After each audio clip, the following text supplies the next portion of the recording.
Network show. We have a good one for you because we have two organizations that are doing different things, but I think are similarly connected in some of the folks that they're trying to reach here in Atlanta. So excited to bring those to you.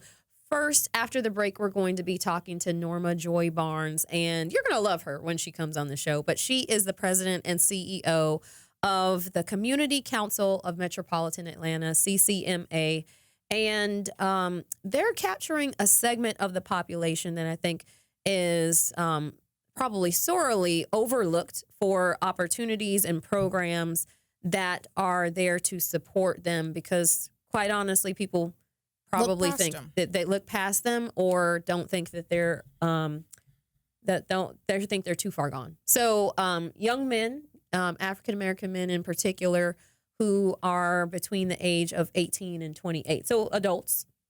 Yeah. Technically but adults. Not really. But not all the way, you're just barely an adult. You're not full grown. Yeah. I don't really think that you're like really adult till you're like 35. Well, yes. That's like one way to look at it. You just realize like you wake up at some point and you're like, ugh, I'm really having to do adult stuff. Like I got trying to do with homeowners insurance. I mean, like you wake up one day and you realize I'm doing like really grown up stuff that you. Yeah, I never thought about. I didn't have that kind of like epiphany that this is grown. It was just stuff I didn't just want to do though. Well, it wasn't like an epiphany. It wasn't like a light bulb went off, but you just kind of realize like the stuff that you're doing is like this. I don't know. And then I also think about like my parents. I was like, okay, well, my parents were my age. What were they doing? And it just felt like they were probably were doing the same stuff. They were, but it felt so much. They felt so much older, and then I realized that they really weren't.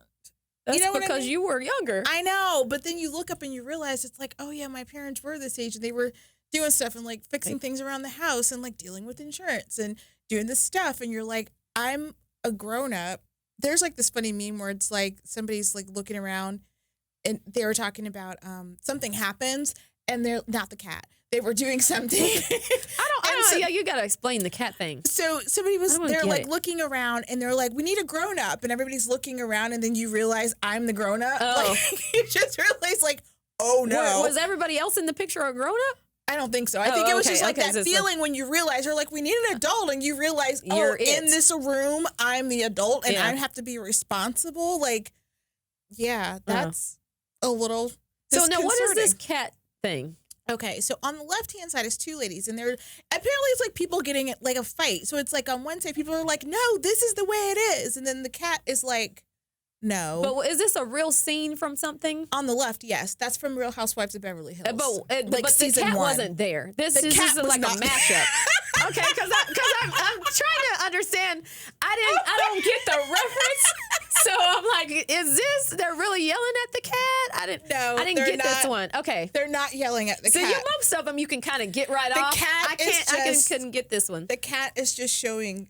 Because everybody keeps using this now, and I'm lost. Like I feel like kind of the cat is just disinterested. So the one that I saw today was on the left hand side. It said sugar, and then on the right hand side, the cat was like butter, cream, and salt. No, butter, salt, and pepper. Talking about like what should be in grits. Oh, okay. So like the people on the left are like, no, it's sugar, and then the ones that we're looking at right now. I used to have butter, sugar, and cinnamon in my rice. When I was that is disgusting. when I was little, I'm not the only person who had sugar on their rice. Because you can't make rice pudding. Yeah, it wasn't rice pudding, but that's why I don't eat it like that anymore. But I should hope not, because you're a grown up. But even if I did, I still eat peanut butter and jelly sandwiches every once in a while. Actually, peanut butter and jelly sandwiches are butter. not I don't eat peanut butter anymore. But that is like culinary masterpiece. There's nothing better than.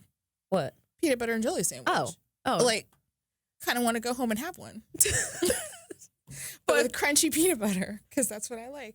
That's the grown up. That's how I made it grown up. Because like when I was little, I would only eat like creamy peanut butter. But now that I'm an adult, yeah. No, you gotta go to the almond butter thing. I am not putting expensive almond butter in a jam sandwich. I'm gonna have to think about. No, it's really good. You should try it. It's very good. Sure I got what at home? waiting on you? No, I got no. Sam is Oh, agreeing Sam with is me. agreeing with you. I got an amen corner. Oh, okay. Yes. So anyway, so after Miss Norma comes and joins us on our last segment of the show, we're gonna have a really cool 2 people who are coming on and talk about a really cool event, Sneaker Ball Atlanta, and you're not gonna want to miss this. It's a good opportunity for you to have fun at an event and get out, but then also support a really good cause. So we're going to learn more about what they're doing and what they're doing through really cool shoes and shoes for youth who may not have shoes or may have never gotten a new pair of shoes, which is, I think there's just nothing better than having a new pair of shoes. It sets the foundation for your whole body. That is true. Mm-hmm. That is true. I remember getting a pair. I was the biggest Grant Hill fan when he came out of Duke. Huge Grant Hill fan. Mm-hmm. So I had... Shout out to Grant Hill. Maybe he's listening to the show. He might be listening to the show. He's in Atlanta. Yeah. Yes, we just... I think the best thing about Grant Hill is Tamia. I love Me Tamia. too. I love Tamia. I'm sorry. She's just fantastic. Great. A friend of mine used to own a salon, and she would go there. Really? So she signed a CD for me. Oh, her music's really good. She's great. Yeah. Anyway, and the 2 of them fabulous together. Yes. Anyway, but I was a huge Grant Hill fan. I had poster in my room. I had jersey. Yep. And I had the Grant Hill Feelers. Well, you should wear those. If I still had them, I would. Yeah. But I remember those shoes. They were white. They were white. And I remember not wanting to crease my sneakers. Yeah, you have to walk in a certain way. There they are. To when you have white leather sneakers, when you have a hard leather, so you have to. It's the way you walk in the shoe. Yeah, you couldn't. I would not crease my. I had those the original ones. Or you could put the cardboard too on the toe. You got to learn. Got to know the tricks. You got to know the tricks of the trade. Those are probably like the only. Yeah, I was not. And then they actually make a thing now. So, back in the day, you just back have the in cardboard. the day, I would just walk flat-footed in my shoes so I wouldn't crease them. But they make a tool now that you could put in your shoes to not have that genius. Crease. It is. Somebody somewhere, I'm telling you, sitting on a pile of money because they figured that out. Yep, it's just like the Snuggie. Just like I had 2 of those. Yeah, you solve an issue with one product, and there you go. That's true. I did have a Snuggie. It was a gag gift. Everybody had a Snuggie, though. It was a gag gift, but I will tell you this. And every Christmas they come back with another one. I mean, that guy, somebody who didn't grow up, because did he start that business when he was living in his parents' basement or something? So, probably. And he's like 21. Because he was probably sitting there in the basement with his robe turned around. Yeah, and he was like, I think he was unemployed. He just was kind of, I hate to disparage his name, come up, but I think he was just a bum. But that thing is, that Snuggie was what, $19? Was it $19.99 for a Snuggie? Originally when it came out? I think so. I don't know. The thing about it is, it's the worst material. It's the cheapest. It's the cheapest thing. You'll be better turning your robe inside out. Yes, you would. Yes, you would you'd be much better off turning your robe around. I have done that. But me too. Snuggie tails. There's all kinds of Snuggies. I didn't know that Snuggie had evolved. Oh yeah. Now you haven't seen though. That is that we're looking. We're looking at the Snuggie website. Yes, and apparently where you can have the mermaid tails. That's a big thing now with kids. Those are. Is there a way that if you were babysitting and you had rambunctious children, is there a way to trap them in the tail so that they can't get out? I'm sure there is. I figured by now he's probably sold that business though. Because I feel it's like a little... Oh, I'm sure. I'm sure that guy's still not running Snuggie. But so because I was watching this show about how people got rich off of stuff. Mm-hmm. I don't know what the show was called. Slap chop. I had one of those. The slap chop. The thing that you beat to chop the food. Oh. Slap chop. I didn't know what that was. I thought it was like a pork chop or something. But anyway. No. Not a pork chop. But anyway, after he did the Snuggie, he came up with the something teeth. Else. The teeth there's some fake teeth that you put in your mouth that makes you look like you have no teeth, like one tooth or something. I feel like once those people come up with one thing, then they probably are given like total carte blanche to come up with other stupid things. And that's what he did. There's a place, so the place, giving Florida a bad name, the place where they do all of those infomercials. Well, yes. No, but there's like a studio in Florida where you just make infomercials. They just make infomercials, and these people that'd be a great place to visit. They rotate in and out, and they go in and they make the infomercials. And I forget where it is. Somebody was broadcasting Actually, Was I that, can was tell that you. Ronco Studios? Because Ronco Might be made wrong. I don't know. everything. But so I was watching Meet the Press one day randomly. Yeah. And Chuck Todd was filming in Florida, and he was like, so At the infomercial studio? He was at the infomercial studio. That's where they were. That's where they could get in. I don't even understand. I don't know why that would have been the case, that he wouldn't have been able to use like the local news or whatever. But that was because he They might didn't have want been to meet the press that day. No, but he might have been there for like all week or something like that. And the studio that they were using was like Ronco Studios. the Ronco Studios or whatever. I guess you could just get studio space, but he's like, well, you all have seen this studio before. If you've been up at 2:00 in the morning, you know exactly where I am. I don't feel like Ronco is making products anymore. I think you don't hear about them that much. I don't know. I mean, I feel like they should come out with the next best thing. Well, I mean, the fact that you could still buy a chia pet. No, they went away for a while, and then they came back. But they did come back. And because chia seeds came back. So, when you get that's true. That kind of, because they had like a revival. Yeah, they had like the Stranger Things. I mean, like they have, anyway. They have Stranger Things shoes. There's a whole line of Nikes with Stranger Things. I never watched that show ever. Me neither. I have no idea. But nor will they I, have a whole line. There's monsters. Oh, that's what it is? Aren't there monsters in Stranger Things? Yeah, I don't watch things I thought those kids just had superpowers. But there's monsters. So they're not the monsters. The kids aren't the monsters. Maybe. I don't know. Anyway, it's too confusing. But anyway, there's a very oddly placed picture of Chuck Todd on our screen right now, and it's kind of it's just weird. I don't know. I thought we were going to figure out the Ronco guy, but anyway, I guess not. That's not the direction we went. No. So, anyway, great show. Yes, Norma Joy Barnes is going to come up after the break, and then we are going to be talking about Sneaker Ball Atlanta at the bottom of the show. So you're going to stick with us. You're listening to The Good Work Show. To learn more about the show and how your company can tell their story, like us on Facebook and follow us on Twitter @GoodWorkShow. Audience, welcome back to The Good Work Show. We are sitting here with look, it's so stylish. It's so stylish. Miss Norma Joy Barnes, who is the president and CEO of the Community Council of Metropolitan Atlanta, CCMA for short. Welcome to the show. Thank you so much for having us here. Absolutely. So tell us all about CCMA and what the mission is of the organization. All right. The Community Council of Metropolitan Atlanta is a 501c3 nonprofit organization that was founded in 2008, 11 years ago, to provide services to at-risk youth and young men of color, 18 to 28 years of age. All right. Wonderful. So you founded the organization. I did. Okay, so we left that title out. We left that title out. And one of the things, I always get to ask this question of the folks who are founders of an organization. Tell us that story and what made you say, somebody's not doing this job, so we need to do it, and I'm going to start an organization. So tell us that story. All right. Well, throughout my career, I was faced with issues and challenges that our young men were having in particularly young men over 18.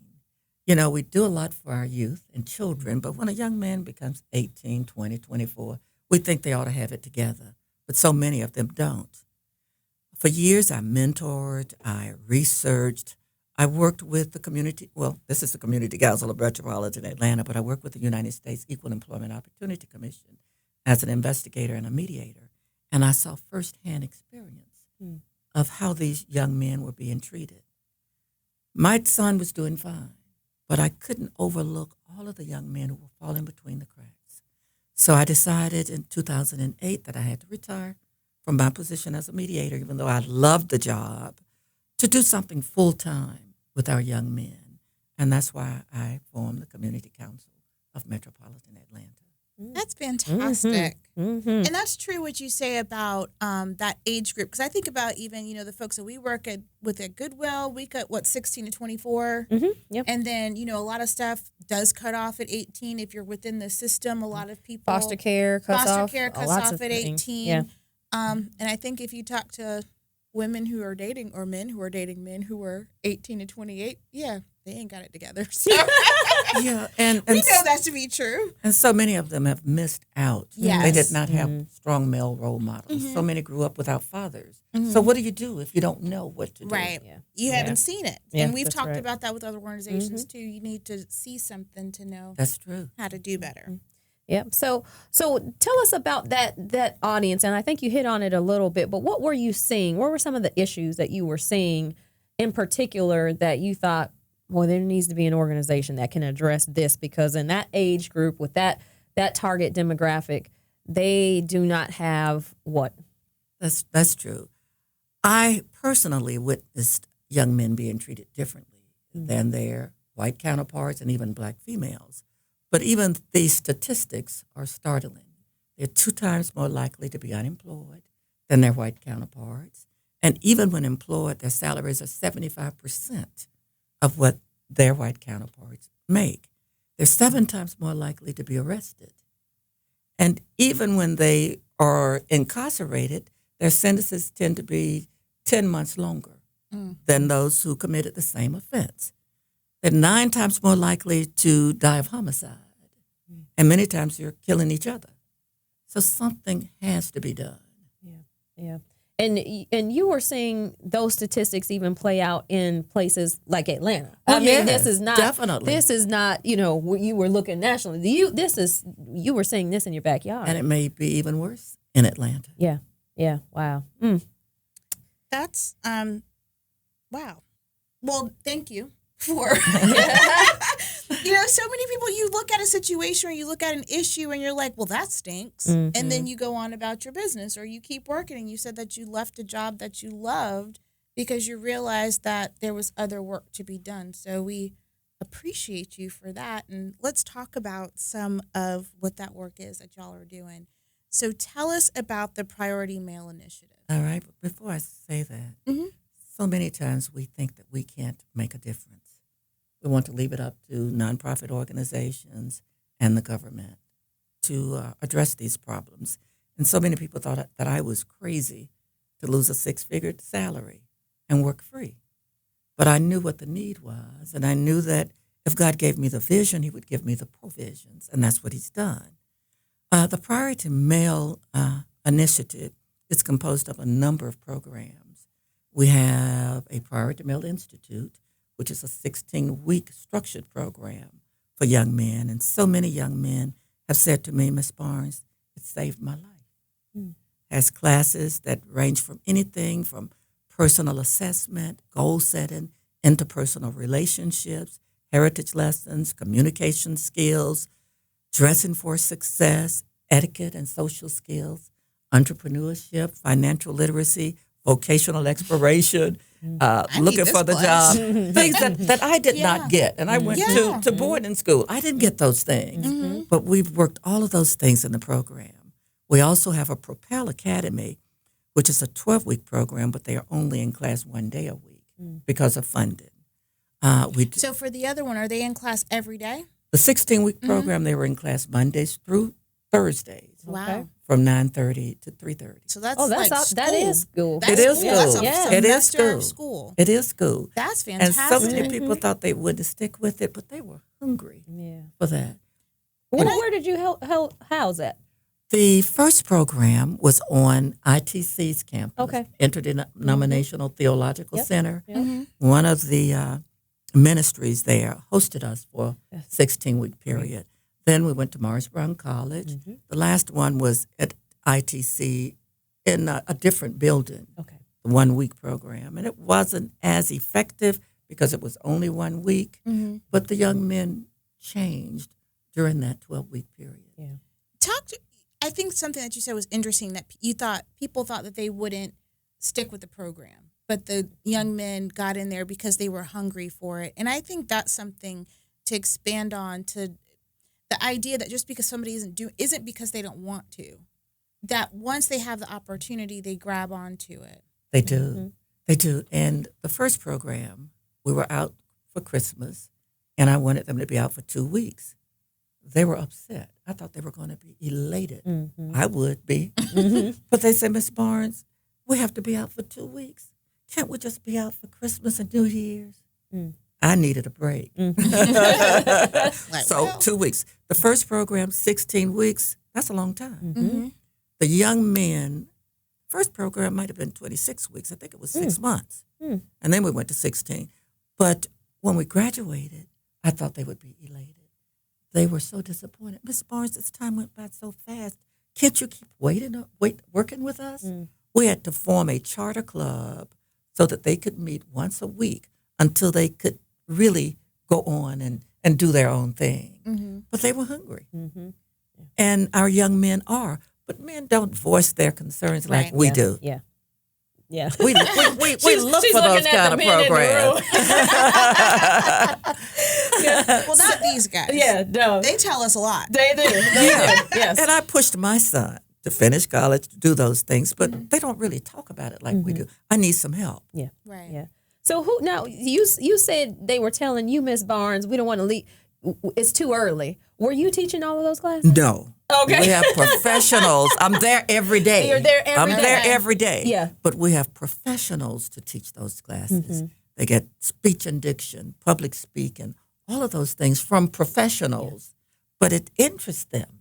Mhm. They haven't been exposed to this before. Yeah. Then we take them to the museum. We take them to a nice restaurant for dinner. We took them to a play production one time, and they had not done that before. Mhm. So we try to expose them to as many cultural events as possible, in addition to the classes. That's so important. Mm-hmm. Mm-hmm. They have to read books.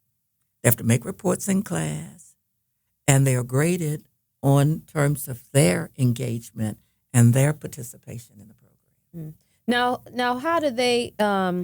You said that two things that I heard is one, you went down to 1 day a week because of funding. So Because of funding. we definitely need to tap into that, because this obviously is something that people should invest in for a variety of reasons. But then two,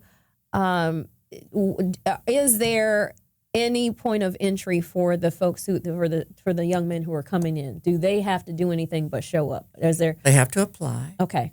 Because we have a lot of young men applying. Mm-hmm. We have to screen them, and then we accept them into the program. So they don't have to pay a fee or anything. No fees, Wow. nothing. Wow. We provide lunch every day, Wow. and all of their books, their supplies. Yeah. If they have to wear something special, we provide that. And the money comes out of our pockets mainly. Wow. So that's where we need to, after we have a break, because I want to talk a lot about that, because you need some. We need to get you some funding We need so some funding. so we can Yes. expand that. So we're gonna hold that for a minute.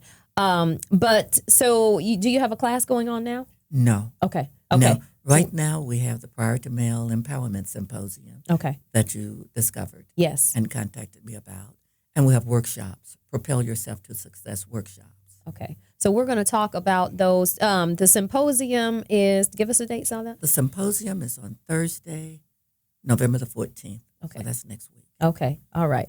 And then that is an opportunity for folks to support the work that you're doing and invest in that. But they can also give you donations at any point, right? At any point. So give us and that- they can do it online. Tell us that website. The website is www.communitycounselma.org. Okay. And social media. We're on Facebook. Okay. I think I'm not that literate on the others, but I think they put us on Twitter. Okay. But, I don't twit. That's okay. You can go to the website and find it. That's right. Yes, That's right. yes. The people who are on Twitter, they know how to find you. Okay. They know how to find you. So we're going to take a break, and we're going to talk to you a little bit more, Norma, about funding for this and what needs specifically we can get our audience to hear about that will help you get another class together and get some of these resources, because I know there are people who are looking for opportunities to support this. So we want to make sure that we get them that information, and then talk a little bit more about some of the events and things that you might have coming up and what you are hoping to take this program to. So can you hang on and take a break? Definitely. Thank You're you. listening to The Good Work Show. To learn more about the show and how your company can tell their story, like us on Facebook and follow us on Twitter @GoodWorkShow. Audience, welcome back to The Good Work Show. We have been chatting with Miss Norma Joy Barnes, who is the president and CEO of the Community Council for Metropolitan Atlanta, CCMA, an organization that is supporting, in particular, Black males ages 18 to 28.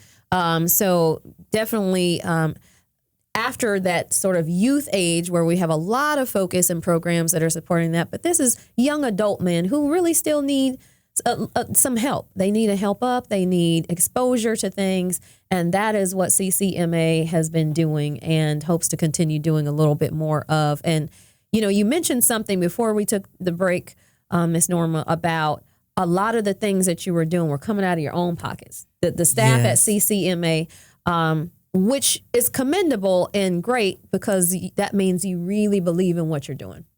But there are also opportunities, and we know this very well when we talk to nonprofits, is that we can't do it all alone. And you can expand and you could do so much more if you were to have a little bit more funding. So talk to us a little bit about the funding needs and why it's so important for organizations like yours to have people invest in and partner with, because this is great work that you're doing. Again, you mentioned some of the statistics that are hitting right there home for this group of young men that you're serving.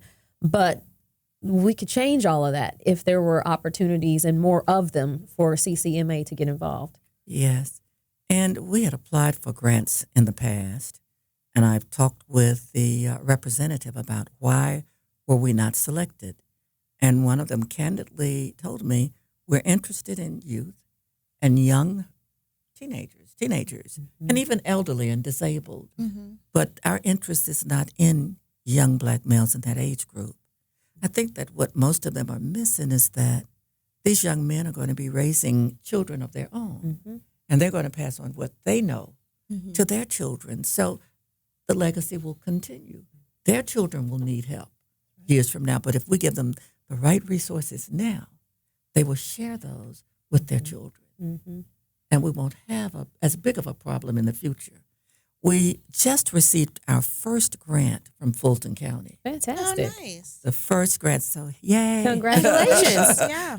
We were very happy to receive that. And it's mainly because they have the My Brother's Keeper initiative that President Obama initiated about 7 years ago and called attention to the needs of young Black males. Had it not been for that, we probably would not be receiving a grant. So we get a thanks, For that Obama. age group. yeah. Thanks, right. Obama. Yeah. That the age group, I understand. Like, it's difficult to explain that because either people feel like at some point you get written off, like, well, we couldn't help you up till now. So, but there's a lot of life to live if you're 18 to 28 years old. Hopefully, God willing, there's a lot more life to live, and you know, it's and most 18-year-olds are still at home. I mean, let's just be honest. I mean, up until you get to 23, you're mostly still at home. So for the most part, you're not a child, but you're not a full-grown adult. No. That's true. It's somewhere in between. At all. That's true. Yes. Yeah, and we were just talking, you know, a little bit off air about college, and I'm like, not a fully formed person. No, not. No matter how much you want to tell yourself that you were, you absolutely were not. So I just think it's important for people to know, you know, you're not done. Like, just because somebody's 18 and they've had challenges or problems, or 22 or 26, that there's still potential in a person. It is. Yeah. There's still potential. It's not too late. Right. Yeah, that's right. To turn their lives around, to empower them to live more productive lives. We just have to do it. Right. Yeah. So one thing you just mentioned is that a lot of these young men may become fathers or are fathers. And you all do have a fatherhood initiative. We have a fatherhood initiative. We call it our DNA Fatherhood Initiative.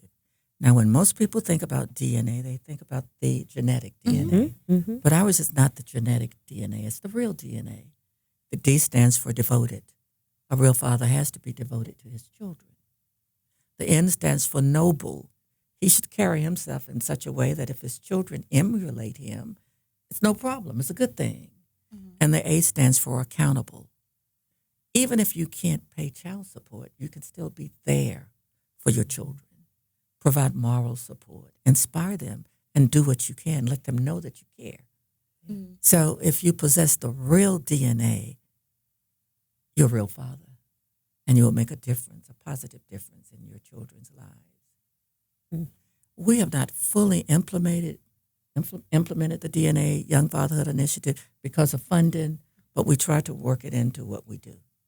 The next time you come on the show, we're not going to be talking. We're going to talk about all the money that you got, not all the needs that you have. I hope so. But I think where the rubber meets the road a lot of times is when we hear about stories of people who have gone through, and so you have had so many classes and experiences and interactions with the young men, and so tell us a story or two about someone who has been helped by CCMA and the impact that it has had positively on their lives. There are two that stick out for me. One was a young man who joined the program and said, Miss Barnes, I can get a job, but I can't keep it. Every time I get a job, I get fired, and I don't understand it. Well, once he went through the program, about midway, he said, Miss Barnes, I understand why I was being fired. I thought I was doing them a favor by working for them. He said, I understand now. After he graduated and that was a 26-week program.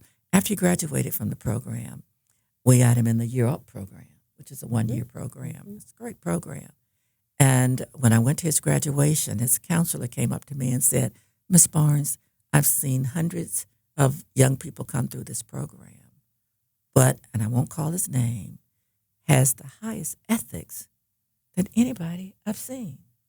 Now, this is a young man who couldn't keep a job at the beginning, but now he has impressed his counselor because he was always there and he was doing what he needed to do to succeed in the program. Another young man graduated from the program, and we got him a job on, I think it was November 23rd. It was something 23rd. And he said to me, Miss Barnes, November 23rd is really important to me. He said, 3 years ago on November 23rd, I was shot in the back. He said, one of my buddies and I were in the wrong place at the wrong time. I turned to run, and they shot me in the back. I was in the hospital for months. My lungs collapsed. He said, but I survived. He said, but now on November 23rd, you're giving me a job with benefits, something I've never had before. He said, I thought my life might have been over a few years ago, but now I know that my life is starting. And he's still working. So it does save lives. It does empower lives. And there's so many other stories of young men. We even had a young white male that we accepted in the program, even though it's for young black males. We're not going to turn away anybody. And he still calls me. He still keeps in touch with me and said, Miss Barnes, you don't know how much it helped me. Things we take for granted that we give them. And it really does make a difference. I can see you're so passionate about this. I know. And when you mentioned that you were paying out of your own pocket, I could see that. But we want to get you some help so we can replicate this because there's so many. The need is great. We need some help. And it's not just my money. Yeah. Friends, family members, board of directors, volunteers, supporters who learn about us are sending us money. And we're able to do what we do. Everybody says, well, what's the budget, Norma? How are we going to do that? I said, we're going to do it. And every time we've done it, we have community partners. For example, the Russell Center for Innovation and Entrepreneurship is giving us free space for the symposium, and that's expensive space. Chick-fil-A has provided lunch for many of our events, free of charge. We had free office space for a while. So the community partners are stepping up. Even though we're not getting a grant from them, the in-kind assistance makes a big difference. Now, if we had money, it's no telling what we could do. Well, let's get you some. Yeah. We need it. Yeah, we're going to do it. It's giving season. We always, this time of year on the Good Work Show, we always like to remind people, we're going into Thanksgiving, but we also know that Giving Tuesday is coming up, that this is the time, what is it? It's Black Friday, Cyber Monday, Black Friday, Small Business Saturday, Cyber Monday, and Giving and Tuesday. Giving Tuesday. So that is December 3rd this year. I think so. It's December 3rd is giving, but you don't have to wait till December 3rd. And You don't should have, not wait till December. You should not wait. And on December 4th, you should keep supporting. That's right. This is the giving season. This is the time of year that folks are looking at ways to make a difference. And we think CCMA is definitely an organization that should be receiving some of this community support. And you talk about when people know about what you're doing, they want to support it. So That's hopefully right. somebody out there is listening. Not just talking to ourselves here. I hope so. And that folks are hearing what you're doing and are inspired and may not have thought about this group of people, this demographic of folk who need support. Like you said, it's not too late on anybody. It's not. It's never too late It's for not. anybody. So, visit the website. Let's. And volunteers. And volunteers. Because you mentioned we that need you need mentors. so tell us We real need quickly. We got mentors, about 30 seconds left. speakers, What kind of workshop leaders, support staff members who are willing to give up their time to empower at-risk youth and young men. We didn't have time to talk about the Live Before You Die Summit. It's in the spring for teenagers, but perhaps we'll have another opportunity. We'll have you back Yes, on. about We will that. have you back on to talk about that. So the website again? It's www.communitycouncilma.org. All right. So please look up that website, everybody. And like Trenise said, Giving Tuesday is coming up. So definitely want you to invest in not only the program and these young men, but an investment like this is also an investment in your community. It and in is. yourself. It is. The more that It you is. help those that are struggling, the better off you are. Everybody pays taxes. There's less crime. There's so many benefits for you. So if you think this is not for you, it is. Thank you so much for coming on the show, Miss Norma. Thank you so much for inviting me. Absolutely. You're listening to The Good Work Show. To learn more about the show and how your company can tell their story, like us on Facebook and follow us on Twitter @GoodWorkShow. Audience, and welcome back to The Good Work Show. This is going to be a great segment because we are super excited to have two guests with us. Yes. And I'm not even going to take any of the thunder about what they're going to tell us. So we have TL Salami, who is with us, and she is the founder of, and I'm going to let her tell you because, like I said, I didn't want to steal any thunder, and William Johnson. Are you co-founder? No, I am the nonprofit partner. Nonprofit partner. Tell us all about, what is it? The sneaker ball. Sneaker ball. Yes, Yeah. Yes. So first, let me say thank you so much Absolutely. for having us. We really appreciate every opportunity that we get to talk about it because we're very excited. So the Sneaker Ball Atlanta is an event that we've curated in Atlanta for the past 9 years. It's always been surrounding philanthropy. But right now what we're doing, we're shifting gears from totally just gifting shoes, and now we're creating community programming. So beyond being able to give away new shoes to local youth in Atlanta, we're preparing for this year to raise $50,000 to be able to go into APS in January with his organization to do a design and pitch competition. Oh, So Yeah. so the sneaker ball is The Sneaker Ball is an event. It's a really, Okay. really, really cool event that people have latched onto, and I always like to talk about the philanthropy when I can because I know. Yes. And I people, want you people are hooked to. on the event. Yeah. But we So, need to tell you wanna people talk what about the the event event? is. No. Just real quick, and then we'll talk about all the philanthropy. okay. And people need to know because this is cool. yeah. Absolutely. So I'll back it up a second then. So my background has been in event production for about 10 years or so, beyond 10 years. So I started out producing festival experiences. I've worked with A3C, Essence Festival, Atlanta Film Festival, Tribeca Film Festival, and have transitioned into TV and film production.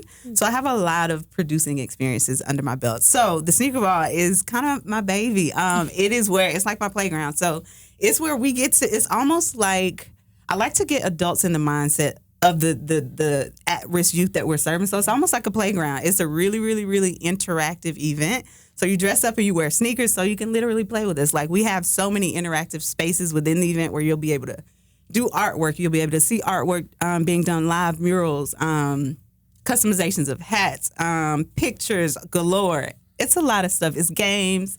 It's all kinds of stuff that can happen at Sneaker Ball. It's really fun. Cool. Really, really fun. And you get to dress up and wear your sneakers. at the Best of same both time. worlds. Like that, when I first heard that, I was like, oh, just sign me It's up. a good time. That's all It's I a need. good time. It's a really good time. She texted me like 11 o'clock at night. We're was going like, to we're this. going to this. Yeah, I'm telling you, it's a going to really this good time. thing. And I know Yes. Will can. We did a focus group, and Will made a good point about like just the atmosphere and being dressed up, but then having sneakers. Yeah. The interaction that you get from that is a really unique experience. So Yeah. we really pride ourselves on it. Cool. Okay, and now all the of that for philanthropy. Yes. All for All a of good that cause. for philanthropy. Yes. Yeah, cool. So tell us about, so that's the fundraising part. Then Right. what happens with all of the money? And you mentioned giving away sneakers too, Right. which is where it kind of started. So let's unravel a lot of that, because I think that, we talk about sneakers and they're fun, and there's people who are sneakerheads and they just collect sneakers and they're really into it. But for kids who don't have a good pair of shoes, Right. like that means a lot. And then when you get to a certain age and you're in a certain grade, the quality of your sneakers or what they or lack thereof can mean a big thing. And yes, so it could be, some people might think of it as superficial, but really that has a lot of effect on how people treat you and how they approach you and how you feel about yourself. Yeah. Absolutely. And so I love the point that you made. And that was a little bit of, or a lot of the reason why we started it, because what's important to me is that, shoes are a basic necessity. You can't get away from that. So I love that part. But I loved, because started this almost 10 years ago, so I was still at Georgia State's campus. So I wanted to do something that would affect people around me, but that I knew that I could do creatively and that I had the resources to lead my peers to do. And in that time, fashion, like you said, is a really big thing. So they have shoes, they have these things. But for me, over time, what I've kind of ingrained in my own mind when I'm explaining it to people, when they get a little offset by the sneakers and dressing up, to me, I tell people to think about almost like a breast cancer ribbon. That signifies a certain, a certain journey. And for a lot of kids, a lot of adults, a lot of people that we work with and see, they have that rags to riches story to where, shoes really matter. So it's a really, really, to me, it's an awesome way to affect change with people and to turn something that can be superficial, kind of refocus that back on the basic necessity of it and kind of use it as bait to transform people. So that's what we're doing with the event. Absolutely. Cool. So we need to let you jump in. It's your turn. Tell us about your role, nonprofit partner, right? So Right. So tell us about what you do in terms of Sneaker Ball and then the money that's being raised. So I'm William Johnson, and my nonprofit is called Picking Up the Ball. The major initiative that we do through picking up the ball is called Just One Pair. That came about in going to a school, and I saw a lot of the kids had shoes, but they weren't in the best conditions. And so, like you said, that we never really understand what drives students until you're able to kind of see how they interact and how they interact with the individuals that do have shoes that may look better than theirs. So, upon knowing that this was a common issue with students and understanding that sneakers drive our culture in a lot of ways. And sneakers are very prominent, given the fact that most schools have implemented uniforms now. So the biggest way for a student to kind of show his creativity is through his sneakers. So what does that do? What does that do for a student who doesn't have the means to buy sneakers? That gives it another focal point for someone to look at him and pick on him or her with. So what we do is we go into the schools. In the first couple of years, we started out by doing some kind, talking to them more so about character and having pride in themselves. And in return, we gave them a pair of shoes. Now, being able to see what those shoes did, and you saw some of the kids hold on to shoes, like really hug a box, right? And it's different in which you just get the shoes and you open it up in. But to see a student hug a box really does something to you, because you have students who share their pair of shoes that they have on. Now they share them with their sisters and brothers, right? And so they've never had anything that they call their own. So one thing we pride to do when I do shoe giveaways, and when TL works with me doing the shoe giveaways, we like to give students new pair of shoes, right? We don't want you to feel like you're second class and like you've had things passed down to you throughout your life. Right. So what does it do if you had the chance to open up the box? And I think everybody sitting here has had their memories with their most prized possession of shoes. You remember buying the bag and having the bag and pulling the shoes out the bag. And you open the box and you know what the shoes like, and you know the smell of the shoes and There's the that wrapper. smell. Yes. There's that Yes. good- When you take the paper And out. if it's Right. a pair of Jordans, you have to have that sticker. Yes. And so, Because let's be, if you go to buy shoes and it doesn't have the paper in it, that means somebody else had tried that Yep. pair Right. on. Yes. So you I don't want buy it. that Yes. I pair. don't want that You pair. get the other pair. Yeah. Yeah. so it's what does that moment do for each student, Yeah. right? It gives you a pride to say, okay, this is mine. And somebody thought of me enough to give this to me. I'm important enough to have something for myself. And so what we do is we, and what we'll talk about more is we do programming around that shoe. Now, we're giving you a shoe. Now, how do I upkeep that shoe? How do I dress around that shoe? What does that shoe say about me? And how can I use this shoe to kind of propel me further in life, even though it is just one pair of sneakers? What can this just one pair of sneakers do for me and take me further along in life? Yeah, that's great. That's fantastic. I And know. yeah, the story about kids hugging the box. That's I'm sure for the both of you and the work that you're doing, that is a feeling that you can't replace when you're able to see that happen and see somebody being super impacted positively just about a pair of shoes that for most of us we kind of just take for granted. Exactly. Absolutely. Yeah. So tell us about what's happening in January with APS. Yeah.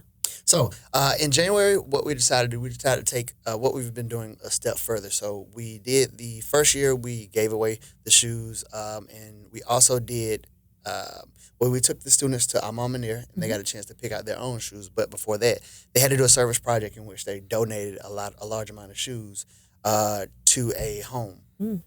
So then the next year, what we did is we did more so a celebration bowl in which we got students from a local middle school, and we took them to the Celebration Bowl, which is one of the largest HBCU celebrations, in which two HBCUs play each other, almost like the bowl for HBCUs.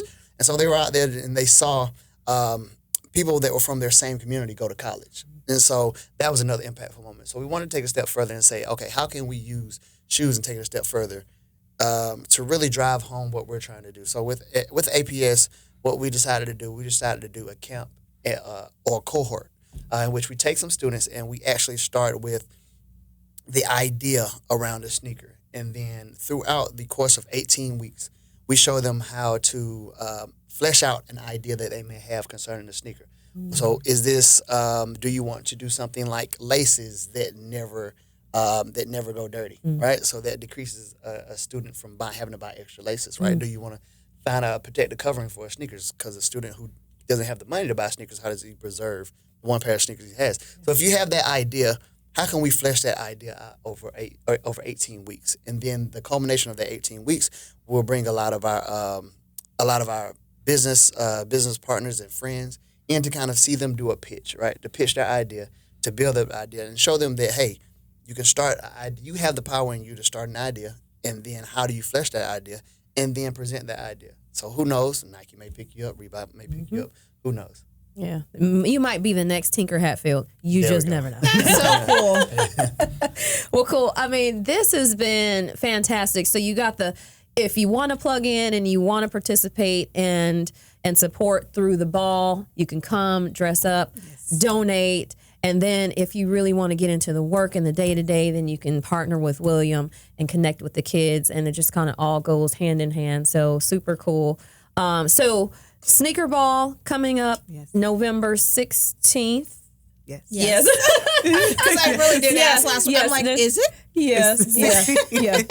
November 16th. Cool. So, yes. So, if you don't have anything else to do, and why would you, besides come to Sneaker Ball, you should come to Sneaker Good Ball. time. It's going to be a fun experience. Both of you will be there, I'm sure. Absolutely. So, you will see us both there. I need to go buy sneakers yes. because apparently my shoe choice is not up to snuff. So I need to go shopping, I guess. But we're excited, and thank you both for the work that you're doing. I think there's a lot around our culture and talking about footwear and how it can really change and transform kids' lives. So thank you so much for that.